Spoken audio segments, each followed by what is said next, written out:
ഉത്തർ ദിനാജ്പൂർ ജില്ലയിലെ ചോപ്രയിൽ ഇന്ത്യ ബംഗ്ലാദേശ് അതിർത്തിക്ക് സമീപം ഡ്രെയിനേജ് വികസിപ്പിക്കുന്നതിനിടെ മണ്ണിടിഞ്ഞ് പ്രായപൂർത്തിയാകാത്ത 4 കുട്ടികൾ മരിച്ച സംഭവം ബംഗാൾ ഗവർണർ CV ആനന്ദ ബോസ് ചൊവ്വാഴ്ച സന്ദർശിച്ചു.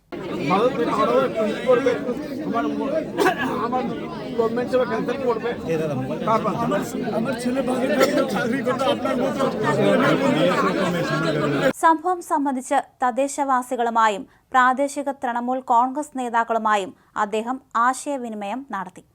മരിച്ച കുട്ടികളുടെ മാതാപിതാക്കളും കുടുംബാംഗങ്ങളുമായും ഗവർണർ സംസാരിച്ചു. തിങ്കളാഴ്ച രാത്രി ട്രെയിനിൽ സഞ്ചരിച്ചാണ് അദ്ദേഹം കിഷൻഗഞ്ചിലെത്തിയത്. അവിടെ നിന്ന് ചോപ്രയിലേക്ക് റോഡ് മാർഗവും. ഫെബ്രുവരി 12-ന് ചോപ്ര ബ്ലോക്കിലെ ചേതനാഗച്ച് ഗ്രാമത്തിൽ ഒരു കുഴിയെടുക്കുന്നതിനിടെ മണ്ണ് കുന്നുകൂടി താഴേക്ക് പതിച്ച 5 മുതൽ 12 വയസ്സുവരെ പ്രായമുള്ള 4 കുട്ടികളാണ് മണ്ണിനടിയിൽപ്പെട്ടത്. അതേസമയം തന്നെ ബോർഡർ സെക്യൂരിറ്റി ഫോഴ്സാണ് നിർമ്മാണ പ്രവർത്തനങ്ങൾ നടത്തിയത് എന്നായിരുന്നു തൃണമൂൽ കോൺഗ്രസിന്റെ ആരോപണം. ഈ പശ്ചാത്തലത്തിലായിരുന്നു ഗവർണറുടെ ചേതനാഗച്ച് ഗ്രാമ സന്ദർശനം. എന്നാൽ ആരോപണം BSF നിഷേധിച്ചു. സ്വകാര്യ വ്യക്തിയാണ് കുഴിയെടുത്തത്, തങ്ങൾ അതിന് അനുമതി നൽകുക മാത്രമാണ് ചെയ്തത്, BSF വിശദീകരിച്ചു.